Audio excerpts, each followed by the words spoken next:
all of my heart. But there's someone who has torn it apart, and she's taken just all that I have. If you wanna try to love again,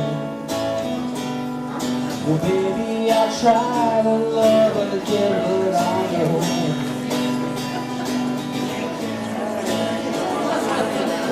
the first cut is the deepest.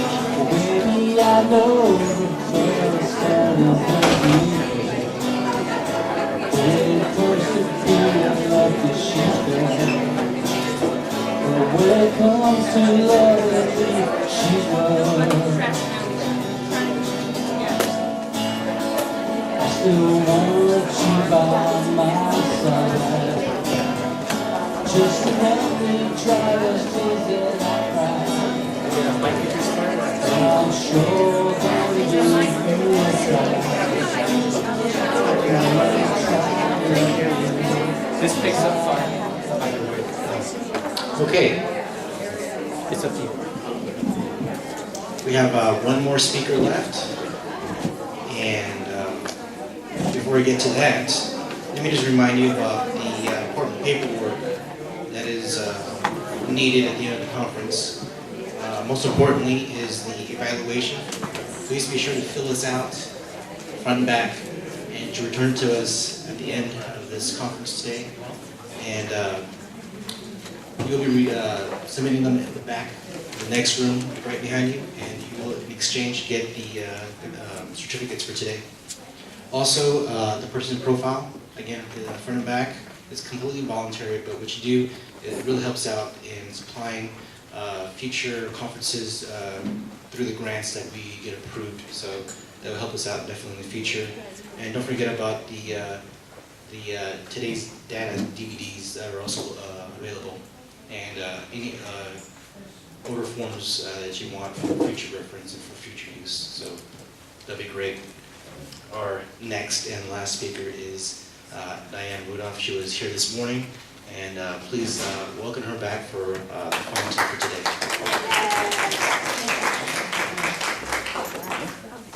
I'm gonna try projecting.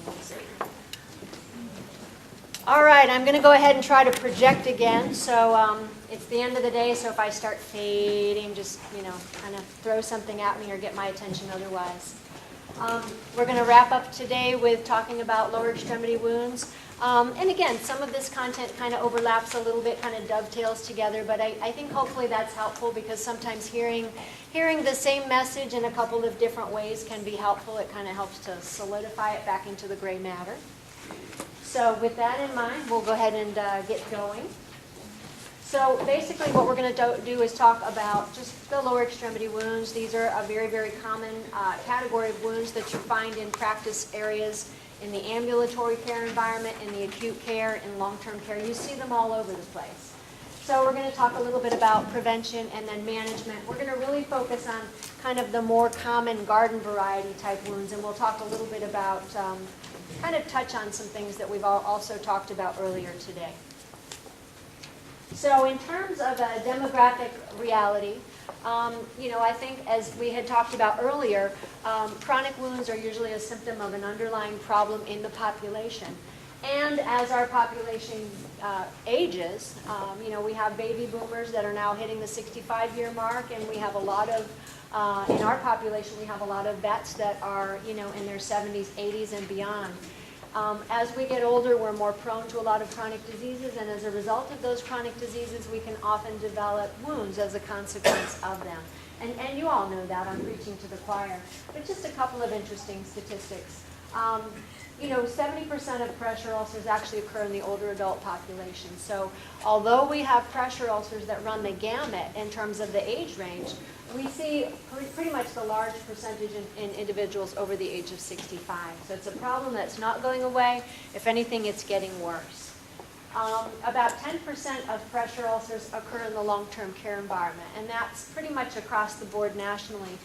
It runs between 10 and 11%. At any given time, you have older adults that have pressure ulcers, whether it's in the trunk or the lower extremities.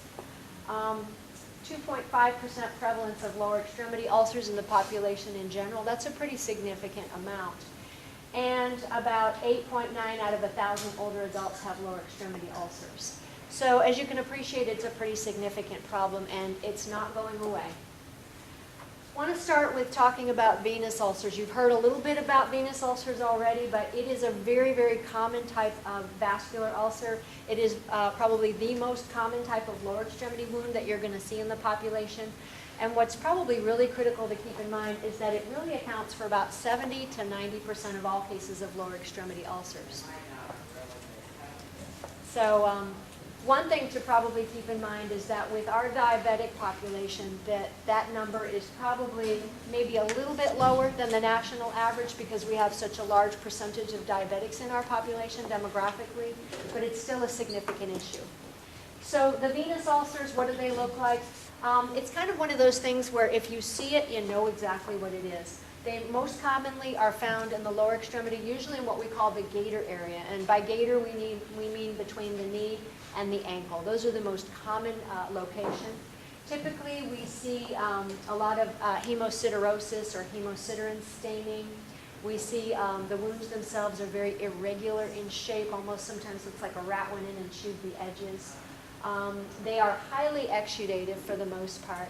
And we'll talk a little bit about the pathophysiology, and that'll make sense. Some of the other common things that we see are the lipodermatosclerosis. What does that mean? It's another one of those really impressive, $10 words. But lipo means fat, dermato means skin, and sclerosis means hard. So what is that? It's something that you see with these long-standing chronic venous ulcers where the tissue becomes very firm and very hard, almost doughy or woody, if you will. It just doesn't have that nice normal tissue suppleness that you see with normal tissue. Sometimes in some of the more obese patients that have venous ulcers, you kind of end up with what's called an upside-down champagne bottle deformity where the calf is kind of fat, but the ankle kind of gets really skinny.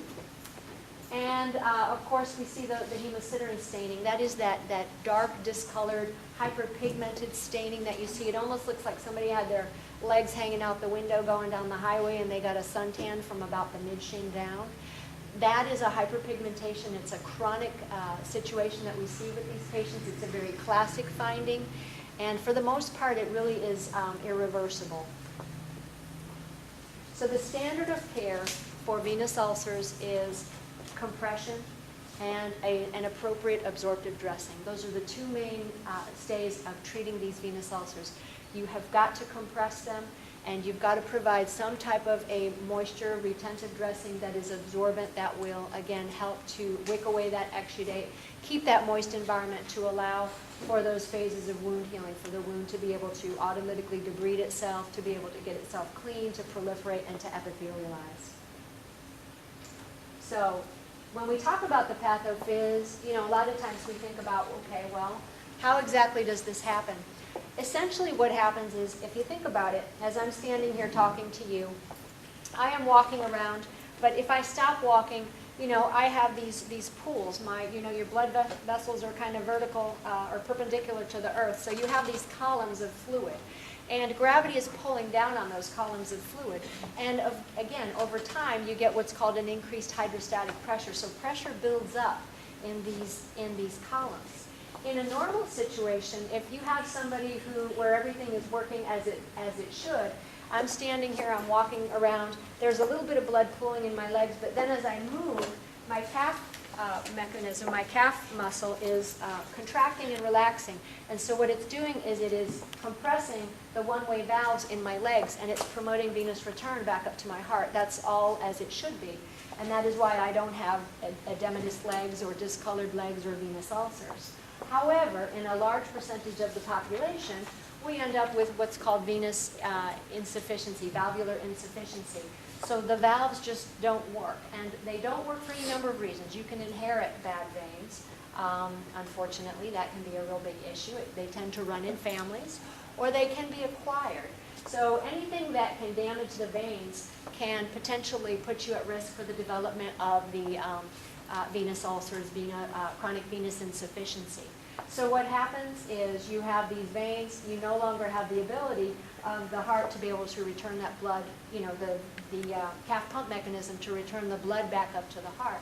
So blood pools. It pools and pools and pools, and you get these columns of fluid. Pressure builds, increased hydrostatic pressure. And so what happens over time is that pressure basically translates from the high side of the house. We have what are called a high venous pressure system to the low side of the house. And so what happens is it causes all these dilated varicosities, if you will. And so what you see over time are these, varicose veins and these big dilated tortuous veins. Sometimes it may not be a really obvious process, but this is basically what's occurring. So you now have all of this increased pressure. Eventually that pressure has to go somewhere, so it causes fluid to leak out into the interstitial tissues, into the subcutaneous tissues, and you get edema, you get swelling. And as the situation progresses, and this isn't something that occurs, like a pressure ulcer you can develop sometimes in hours or days. This is something that takes many, many years to occur. And so what happens is that you get edema. You also get extravasation of the red blood cells out into the tissues. And those red blood cells contain hemoglobin. And what does hemoglobin have in it? Oxygen. Iron and oxygen. The iron is basically a heavy metal, and it deposits in the tissues, and it causes that hyperpigmentation that we see. It's kind of like rust stains, if you will. So we get that hemosiderosis. Over time, that edema becomes very chronic, and it causes a lot of scarring of the subcutaneous tissue. So then the tissue starts to get really hard and really firm, and again, really doughy. That's that lipodermatosclerosis. So you can appreciate that it's a very insidious, long, extended process. But ultimately, what we have are veins that look like this, and can lead to this. This is not a textbook patient, but he looks like a textbook patient.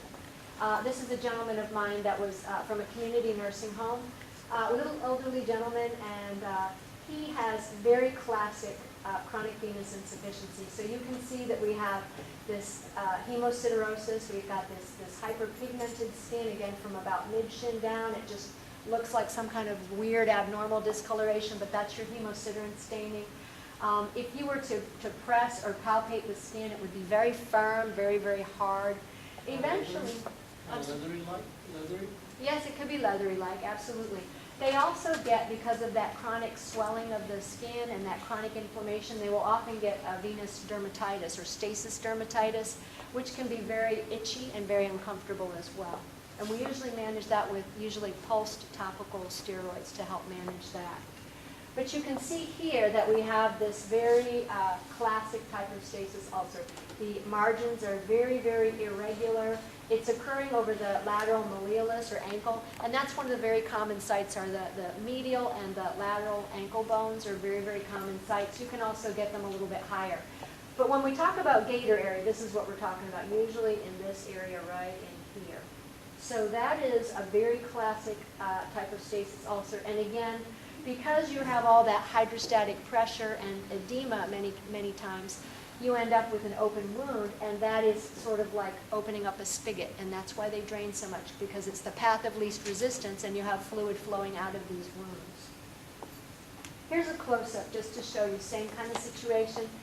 Again, you can see that we've got, a little bit of epithelialization going on here, but there's a little granulation, but there's also quite a bit of sloughing in here. The margins are very, very irregular, and you can see there's a little bit of crusting from some dried exudate that's kind of, escaped from the dressing and kind of deposited onto the tissues here. But that is your very classic venous stasis ulcer.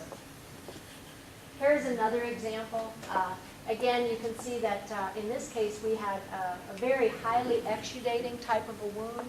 And so you can see that we've got, a couple of these, but you can see that we've got quite a bit of maceration here. We've got some sloughing going on here. We've got some very, very tenuous epithelialization that's trying to occur, but again, with the maceration present, that is probably going to end up being very compromised tissue.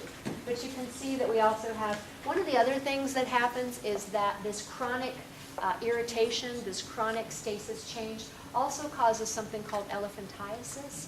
How many of you have seen that? Yeah, and it seems to be fairly common in our VA population in particular, but it's that you start getting these very lumpy, bumpy looking tissue. And it's called elephantiasis nostra varicosa. And it's a chronic irreversible process that we see not in all patients with stasis ulcers, but with many. And you can see he's starting to get some of that down in through here. Here's another one, just to give you various examples. Again, chronic irregular edges in the lateral malleolus. We don't see a whole lot of hemosiderin staining, but there is a little bit of hyperpigmentation going on here. Again, just very, very classic. So we talked about the fact that the standard of therapy for venous ulcers is compression and absorptive dressings. So one of the questions that somebody brought up very astutely earlier was, well, don't you have to know what their circulation is like before you can put a compression on? Absolutely. And that is why one of the things that we will do is we will send patients, you can actually do this at the bedside if you have a handheld Doppler, but if you want a more formal, extensive evaluation, we also have the opportunity to send patients to Audi to the non-invasive vascular lab to get a full set of non-invasive studies. But the ABI is the ankle brachial index, and it's a very nice way, a non-invasive way to actually get sort of a gross idea of somebody's circulatory status. And the way that it's basically done is that you measure using a Doppler the brachial systolic pressure and the ankle systolic pressure, usually over the dorsalis pedis, or it could be the posterior tib. And you get those two values and you divide the ankle by the brachial value. And in a normal situation, about 0.9 to 1.2 is considered a normal perfusion. That's somebody who doesn't have any peripheral vascular disease, doesn't really have any kind of circulatory issues. Then you have 0.6 to 0.8, we're getting into kind of a gray area. And less than 0.6, we've got some fairly significant disease. So for somebody who has a venous ulcer and you want to put compression on, you really want to get an idea of what their perfusion is, because, you know, if it's probably a gray area in here, but you really don't want to compress them usually at less than 0.8 for the most part.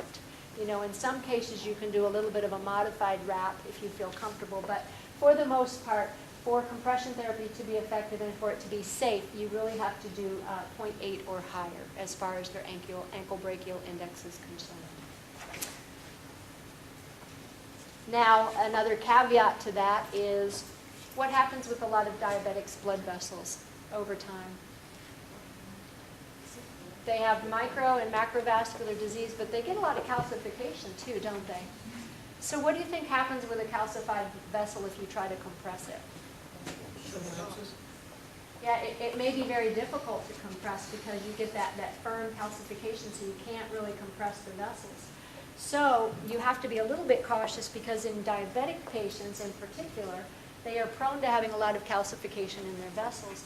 And so if you get an ankle brachial index, there is the potential that it could be falsely elevated. If you can't compress the vessels, you may not be able to get an accurate reading, and you may get a reading that's actually, in fact, a little higher than normal. So in that case, if you have a doubt or you have a question, you know, you have the option of doing what's called a toe brachial index, and this is something that can be done by clinicians who are familiar and who have the proper equipment to do that. But the toe brachial index is actually measuring what we call toe pressures. And in the very small vasculature of the toe, generally you don't have as much calcification, so you can get a more valid result. So a TBI usually of 0.4, 0.5 is indicative of peripheral vascular disease. So it's kind of helpful to get a good idea of what their perfusion status is before you compress them. Does that make sense? Okay. Y'all are with me so far. So when we do compression, what we're actually talking about is kind of using that whole concept of Laplace's law. The ankle has a narrower radius than the calf. So if you have uniform pressure, what's going to happen is you're going to have, basically the idea is that you're creating this wrap to enhance return back up to the heart. So the idea or the theory behind compression is you're using about 30 to 40 millimeters mercury of pressure, which is considered to be about what is required in order to promote that counter pressure, that return back up to the heart to mimic that calf pump mechanism that these patients don't have anymore. So there are a variety of different wraps on the market. There are 2-layer wraps, there are 3-layer wraps, there are 4-layer wraps, and many of them are very, very good. I'm not going to promote a particular one. This is just kind of giving you a couple of examples. This is the, I believe this is the Johnson & Johnson wrap. This is the Pro 4, which is very, very nice. It also comes in a 3-layer wrap called the Pro 4 Lite. But the idea is that regardless of what you use, and you can also use an Aboot. An Aboot is an older technology. It's been out since the 1850s. It was invented by a German physician, and it has also proven itself over time to be very, very effective.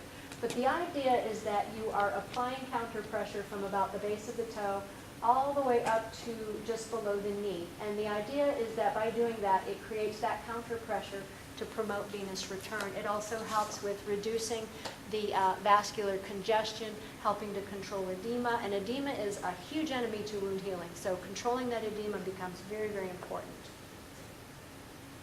There are some other examples, and again, these look exactly like some of the veterans' legs that we often see, right? But you can tell that we also have what's available are the compression stockings. And again, these come in a variety of different colors and sizes and shapes. There's some very, very good companies out there, Jobs, Huzo, there's a number of them. And the idea is that this is just another option to, again, provide that support. Generally, when you have a patient who has a stasis ulcer, really the rule of thumb is you really want to try to promote healing, and usually you do that with your compression therapy. Once you've controlled the edema and you've got near resolution of the wound, then you want to look at perhaps long-term maintenance with something like this. This is a lovely, lovely, lovely thing. Do you know what those are? What are those? Those are lymphedema pumps. Delightful product. These are wonderful because for patients who have both chronic lymphedema and chronic venous insufficiency who are prone to a lot of edema, this is a lovely way of helping to, again, promote venous return. And typically what folks will do is they will sit with these, their legs in these lymphedema pumps, and usually it's about an hour once a day is what's recommended. You can do it a little more or a little less, but if you have patients that are compliant with this, it does a fantastic job of helping to increase that venous return and really, really helps with edema management. And I like to actually use this in conjunction with compression therapy. And in some cases, I have patients who just cannot tolerate the compression therapy because of some neuropathy issues or because of just being, just having lots of chronic pain issues, osteo and such. They don't always tolerate it. So as an option or in addition, I'll use the lymphedema pumps and they work wonderfully. Here's just another example. You can see sometimes these can be extremely large, and it's not uncommon for these to be around for months to years. I've had patients who've had stasis ulcers for 20, 30 years of their lives, and they've lived with them, which is really kind of devastating when you think about the quality of life issues associated with that. But this is a patient, you can see again, very typical medial malleolus. We've got a little bit of crusting of some dried exudate. We've got some granulation tissue. We've got a lot of sloughing, and again, those very irregular margins, some lipodermatosclerosis, and probably a little bit of stasis dermatitis. This is about a week later with using the wound vac. Again, just a really nice option, and you can see how it has really helped with helping to promote that lovely granulation tissue there. So the wound vac is something that you can use in conjunction with compression therapy. It's a little bit tricky, I think, in the ambulatory environment to do that, but it is doable. So that's kind of a quick down and dirty on venous ulcers. Venous ulcers, chronic pathological condition, can be acquired or it can be hereditary. And things that can cause venous ulcers to occur, any kind of damage to the veins, multiple childbirths, chronic obesity, anything that puts pressure on the venous return, on the vena cava, any kind of trauma, previous surgeries. It's not uncommon for, I've had patients that have had lower extremity bypass, and then they get an acquired lymphedema because of the destruction of the lymphatic channels in the wound. And it's a little bit different animal, but they also sometimes can develop a little venous insufficiency as well. So it can be very, very problematic. All right, so then that's, again, 70 to 90% of most of your ulcers are stasis ulcers. Standard of care, compression therapy, and absorptive dressing. Are there any major contraindications for compression therapy? The main contraindication for compression would be concurrent peripheral vascular disease. So if you do your non-invasives and you have an ABI of less than 0.8 or a TBI of less than 0.4, then that would be a red flag that you might want to really relook at that compression option. You have to be very careful. Thanks for clarifying. Oh yeah, absolutely. And in some cases, you might be able to get away with sort of a modified wrap. We have one gentleman who, has mixed disease, and we actually do a very light wrap with a little bit of Kerrville and a Coban, but we do it in a very loose way so that, and we watch him carefully, and he tolerates it. And it's not nearly that 30 to 40 millimeters, but it does give him a little bit of support and helps to promote healing. So the next one are the arterial ulcers, and these are basically associated also with a lot of your common classic changes. When we think of arterial ulcers, we're thinking, again, blood supply problem. And for the most part, unlike the stasis ulcers, these tend to occur a little bit more distally. They tend to occur over areas of trauma. They often can be very difficult, if not impossible, to heal, and often will require some type of surgical intervention if the patient is indeed a surgical candidate. A very important thing to keep in mind is if you do have somebody who has known peripheral vascular disease in an arterial ulcer, if the arterial ulcers have dry gangrene or dry necrotic tissue or dry eschar, the rule of thumb in that kind of a patient is to keep the dry eschar or dry necrotic tissue dry until you can get them to see a vascular specialist. You want to do moist wound healing only if the wound is open. So let's look at some examples. Again, a lot of those trophic changes. A lot of times people that have chronic peripheral vascular disease, they tend to have very skinny, dry, scaly feet. And that is because over time what happens is that you have a decreased perfusion to the cutaneous tissue. So the hair follicles die, so you don't have any hair growth anymore because you no longer have blood flow to the hair follicles. You no longer have blood flow to some of the various oil-producing glands, so the skin becomes very dry and very scaly. You no longer have fat. You get atrophy of the subcutaneous tissue in the feet, so the feet kind of long and skinny looking. And then you also will get these dystrophic nails. You get the development of the onychomycosis or the fungal infections in the nails. So this is very, very, very common. And you can see here that we have just an area of minor trauma that, again, has the potential to develop into something much more serious. So again, getting these folks to be seen by podiatry or a specialist that is very familiar with managing these, and also looking at the vascular piece is going to be very, very important. Here's a couple more examples. Again, you have somebody who's got those classic trophic changes. You can see here a lot of recurrent trauma. We've got this dry necrotic tissue here and here. You've got those, elongated, thick nails, dystrophic nails. There's no hair growth. The skin is very dry. And just an area of trauma, it could be something as minor as an ill-fitting pair of shoes. The Kmart Blue Light Special, where you get that really nice low-cost pair of shoes and you put them on, and lo and behold, you end up with a pressure point. And again, in some cases, you can lose blood flow to the foot. And here we've got an area of gangrene as well. And this is more of probably like an embolic phenomenon in this case. Here's another arterial ulcer. This is, again, a gentleman with peripheral vascular disease, advanced age, 98 years old, developed this area right over the ankle. And in his case, really had a lot of the classic changes that we see with arterial disease. Most of the time, your arterial ulcers, you generally see them more distal in the foot, but in somebody who is very compromised, you may see them a little bit higher as well. And this is a patient that was at an outside hospital where I used to consult, and this is a patient who unfortunately was in extreme denial, as you can appreciate. Ended up with just very, very progressive peripheral vascular disease over time, and you can see that we have, actual mummification of the feet. But, again, if we don't see anything until we get to this point, then we sure have dropped the ball. But it does give you a little bit of an appreciation of how serious these can potentially become if ignored. So the treatment for the arterial ulcers is basically really evaluating their circulatory status and having them evaluated ideally by both vascular provider and then a podiatric or wound care specialist who's comfortable with dealing with arterial ulcers. The big thing with those types of wounds is you want to offload pressure to them. You want to restore perfusion as best as you can. And what would you want to do for some of that dry, scaly skin? What would be something good that you could use?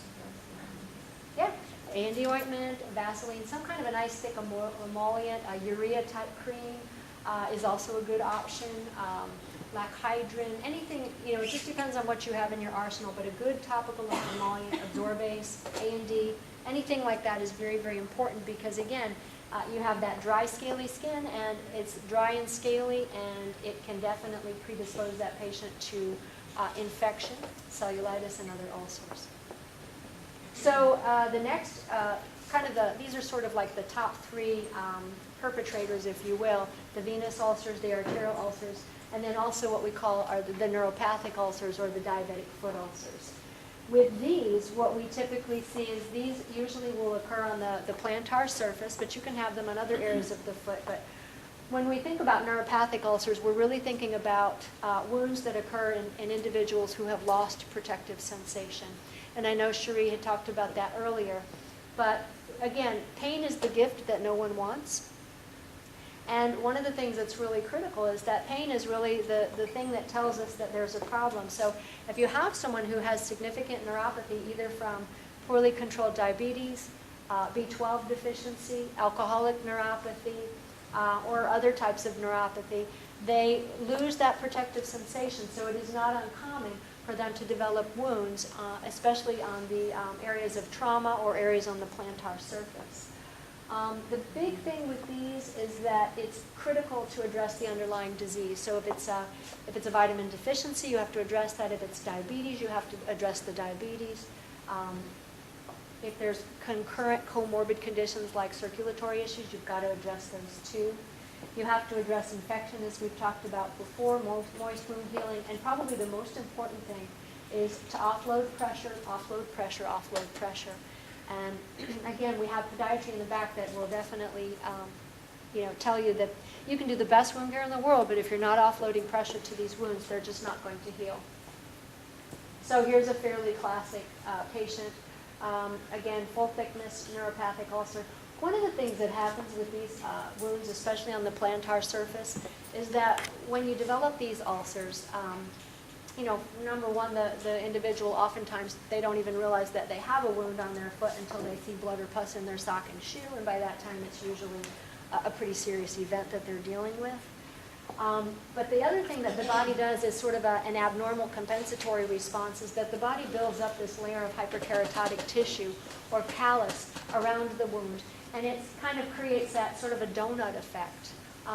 Years ago we used to talk about putting donuts on people's little sacral ulcers, thinking that that would offload pressure, and we found out that donuts actually cause more problems, and so we've gotten away from donuts, both the donuts that you sit on and the edible kind, as much as possible.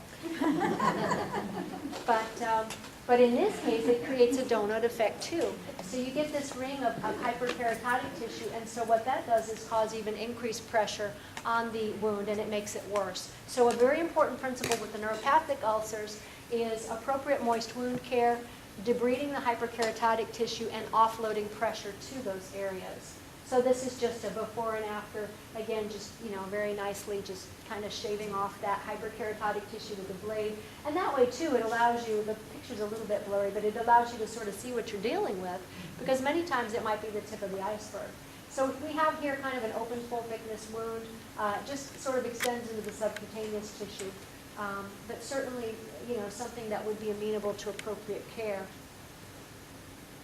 Again, another example, with a lot of these patients too, what happens over time is that they end up losing, for various reasons, they may end up losing parts of their feet, they may lose toes, they may have amputations, or they may have, complete resections of the toes. So as you can appreciate, that's going to alter the pressure points and predispose them to new ulcers. So again, just another example over the metatarsal head that is not an uncommon place either for these ulcers to develop. And also on the foot. This is just a large ulcer on the heel, the plantar surface of the heel. And as you can appreciate, these can get very, very big and very, very involved. What would you think would be a main concern with ulcers that develop in the feet? Infection. Absolutely. Why? Why? Because they don't know about it, it lasts for a while, and it's to the point where, Absolutely, that's an excellent point. So, yes, absolutely, because of the things we talked about before, diabetics are not as able to mount a defense, so they're more prone to infection. They've lost sensation. Things can get very serious before they even realize it. The other problem also with these particular patients is that I just lost my train of thought. Oh, why would this also be an issue? Because with a lot of these patients, with the lack of protective sensation, it really, really makes it difficult. And also, because of the anatomy of the foot and the architecture of the foot, it doesn't take very much depth to get to a full thickness wound, and that can very, very easily travel across the fascial planes and get into bones. So these wounds can develop very quickly into osteomyelitis or sepsis or other types of very, very repugnant situations. So that was the point I was trying to make. Again, just showing you a way to use the Semmes-Weinstein monofilament is a very nice way to check for protective sensation. If you're going to check for protective sensation in the foot, you don't really want to use a pen or a Q-tip. That might seem like a good idea, but it's really not a very sensitive way of doing it. You really want to try to use a monofilament. That gives you the most appropriate way to check. And to do that, what you do is you just basically press it, and these are some of the key areas that are often checked. Usually you check about 10 different areas on the foot, including the plantar surface, and then usually between the first and second digit or on the dorsal aspect of the foot. And you basically just hold pressure until that monofilament bends, and that's enough to indicate whether or not they should be able to, if they're intact, they should be able to feel that. So that's how you basically would do that. And of course, offloading. This is just a couple of basic examples, but there are many, many options out there. And again, this is where, referral to podiatry or to your podorthotist becomes extremely important to make sure that you have that patient evaluated for appropriate offloading. This is absolutely critical because diabetic ulcers are just not going to do anything. Neuropathic ulcers aren't going to do anything unless you are relieving the causative agent, which is that pressure. Total contact casting is also another option, and I just learned recently that that is something that we have available here within the VA. And it's a nice way to provide literally a rigid cast that, again, offloads pressure to that affected wound to enable healing. One of the nice things about this is it's a little bit more difficult for them to remove than sometimes, Una boots or other types of products. So that's certainly a very viable option. And then finally we have, well, almost finally, pressure ulcers.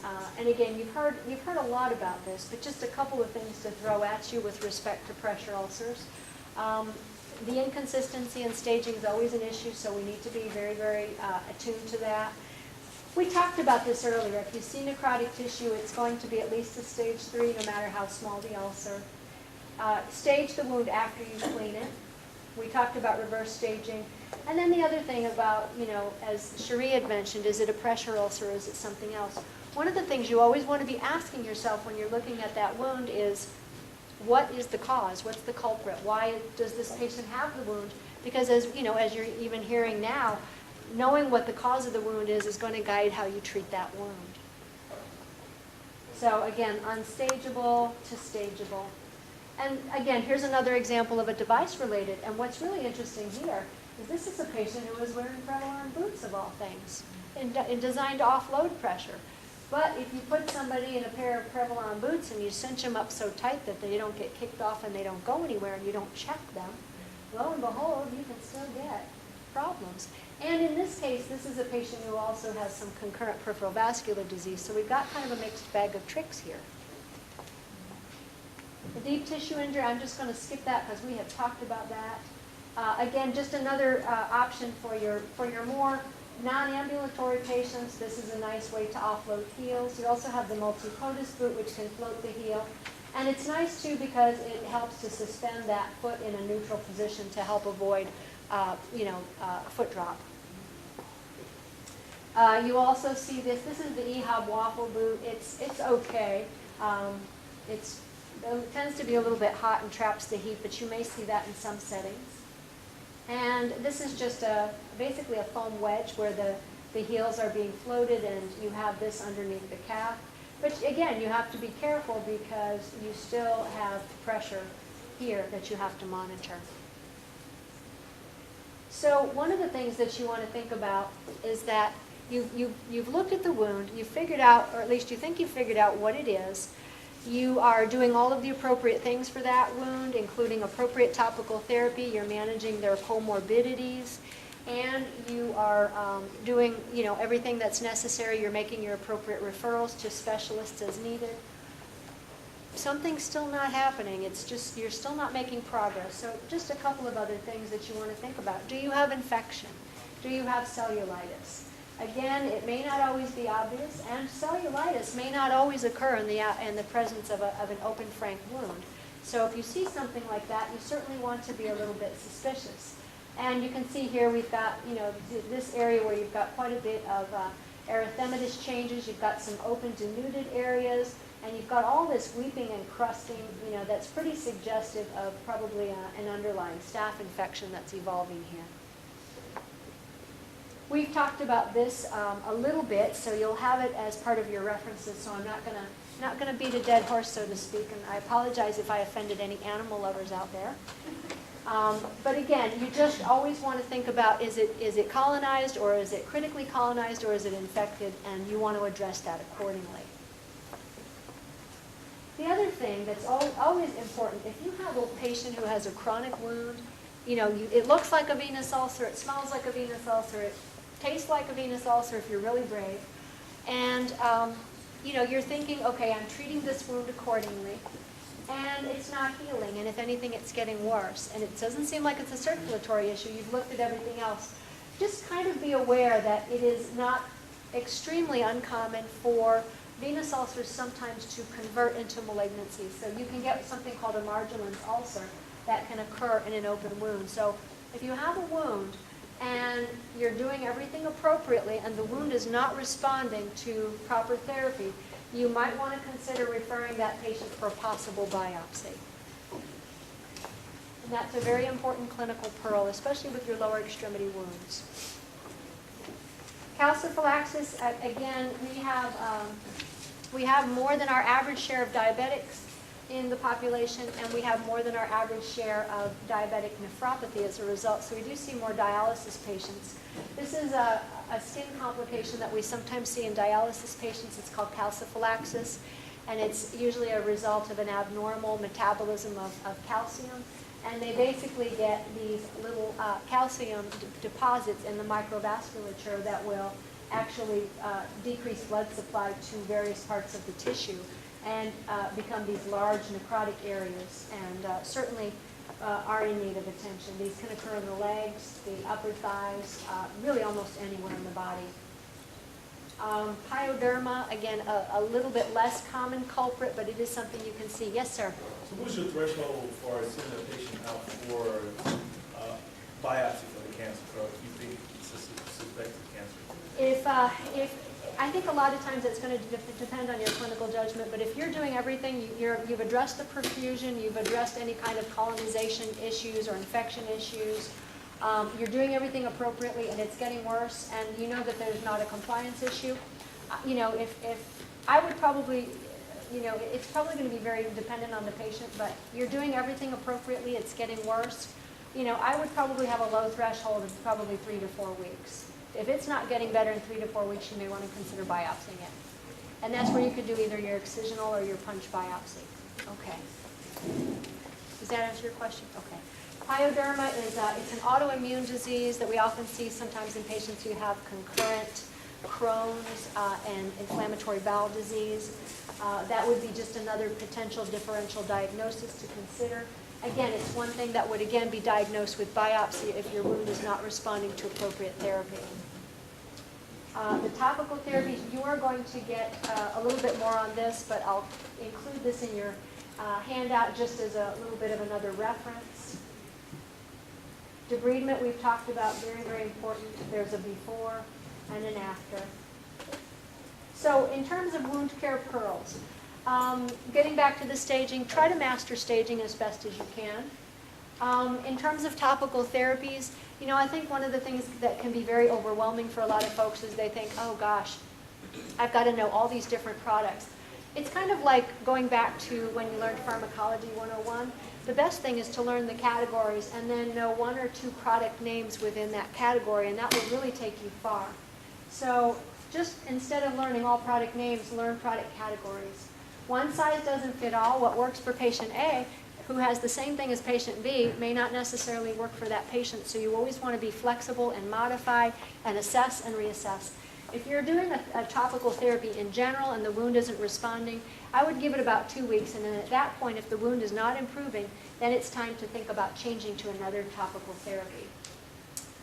Drainage and moisture, again, as you heard me say, if it's wet, dry it, and if it's dry, add a little bit of moisture, unless it's dry necrotic eschar in a compromised host. Moist dressings for all wounds is not appropriate. We talked about that a little bit. So that's the exception to moist wound healing. Some take-home thoughts. Establish a goal of wound care. What do you want to do when you have this wound? Not every wound is healable. Not every wound is going to be completely healable. If you have somebody who's so compromised that you're just kind of hoping that the wound doesn't get any worse, that may be a reasonable goal, especially with some of your palliative care patients. So always have a goal for wound care. Do you want to heal them? You want to maintain them?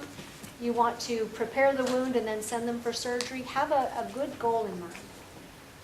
Cause and complicating factors. Again, if it's kind of hard to treat an ulcer or a skin injury if we don't know what's causing it. So you always try to figure that out to the best of your ability. The other thing, this is very important because I see this a lot.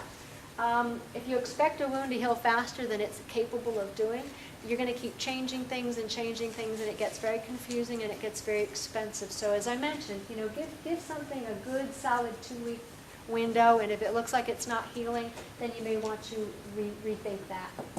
And many wounds will actually heal if we allow them to, and again, by supporting the host and by doing good, appropriate wound care. Here's just a little bit of just to kind of give you a side-by-side comparison of venous, arterial, and neuropathic. Again, kind of a little take-home reference for you. And I think with that in mind, if you have any questions, I feel like we kind of bit off more than we could chew a little bit with this particular topic. There was a lot to digest. So I thank you. And do I have time for another joke? Yes. Oh, good. Just one. All right, just one. Okay. Well, we'll make it quick. All right. Well, there are these 3 docs. Of course, you know, if every time you ever hear me, I'm always going to pick on docs and lawyers. But there's these 3 docs that were really good friends, and they just used to do everything together. They just used to hang out. They would go play golf together. They would go out to eat together. They were really, really good friends. And they decided that they were just going to do something really wild and crazy one day, and they decided to book a trip to an exotic deserted island and just have a really good time. So they went through the process, and they booked this trip, and they found themselves on this beautiful tropical, you know, desert island, just absolutely gorgeous in the South Pacific. And one night they're going for a walk along the beach, and they see this kind of funny-looking, weird-shaped metallic object sticking out of the sand. So, okay, fine. So they see this metallic object, and they run over to it, and they pull it out of the sand, and it's this beautiful, beautiful, elaborate, ornate bottle, and it's got, you know, it's just gold, and it's just very gorgeous, and it's glimmering. So they start shining it, and they're like, wow, this must be worth a lot of money. This looks like an old antique. They start shining it and shining it. Whew, out of this bottle comes this big genie. And the genie's like, oh, wow, you know, thank you so much. I have been in that bottle for years and eons, and I am so appreciative. Thank you for letting me out of this bottle. And in return, my three friends, I would like to grant each of you a wish. So the first doctor, who happens to be he's a family practice doctor, he says, Jeannie, I would like to be 25% smarter than my peers. So the genie does all of his thing, you know, his hocus pocus. Poof, you're 25% smarter than your peers. So then the second doctor, who happens to be a general surgeon, is like, well, Jeannie, I want to be 50% smarter than my peers. So the genie goes and he does his hocus pocus and all of this different, you know, this and that, and poof, you're 50% smarter than your peers. And the third doctor, who's this kind of cocky cardiovascular surgeon, kind of has a little bit of an ego maybe, said, Jeannie, that's not good enough for me. Not at all. I want to be 100% smarter than my peers. And the genie looks at him and he's like, are you sure about that? And he goes, yes, I want to be 100% smarter than my peers. So hocus pocus, he does all of his things, and he goes, well, poof, now you're a nurse.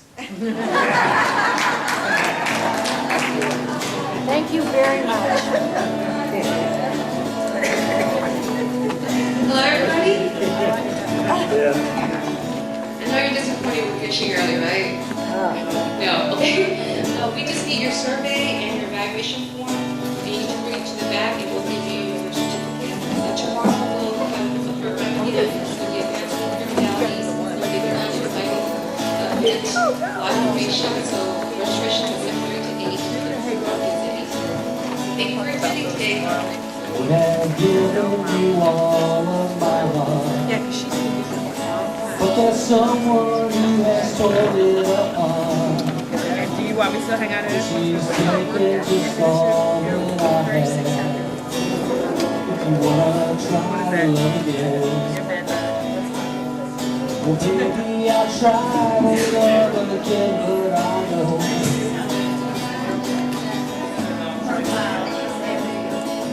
the first cut is the deepest. Well baby I know the first cut is the deepest. When it comes to being lucky, she's good. But when it comes to loving me, she's worth. I still want you by my side, just to help me dry those tears that I cry. And I'm sure gonna give you a try. If you wanna try love again, try. Well, baby, I'll try love again, but I know whoa, the first cut is the deepest.